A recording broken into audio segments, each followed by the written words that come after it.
I'm Tom from Do-It-Yourself Home Automation, and this is a look at what to do if you start to see fungus growing around the bottom of your pods on your Aerogarden. So this is my Aerogarden harvest. As I've shown in other videos, I'm growing some tomatoes in here, and you can see at the bottom here, there's this other growth of these little kind of spores of a fungus.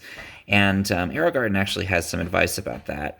And what they say is that this is actually a beneficial fungus, and it can actually start to grow from the peat in the Aerogarden pods. And it's just common to have that happen anytime that there's biological processes like a plant growing. So it actually can be symbiotic with the plant and connect to the roots, and it may actually even help the plant to grow better.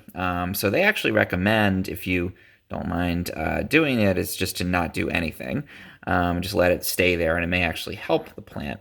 And especially it's common to get this because just the conditions for growing these little fungi are perfect under the grow domes. I just took the grow dome off of this plant, but with the dome on there, you'll get a lot of that going around the base sometimes.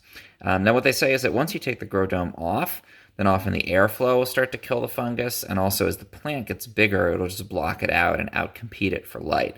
So it usually will just go away once the plant gets to a certain size. But they do say if it bothers you, again, they don't think it's harmful at all. They actually think it may help the plant. But if it bothers you just to see it on there, then they say you can try to take your finger and scrape it off, but you do risk hurting the plant since it is at a very kind of small, young stage at that point. Or you can take the grow dome off earlier, and that will start to clear the fungus out because it won't be as humid in there. But again, that might mean that your seeds won't germinate as effectively. So according to Aerogarden, not a problem if you see this.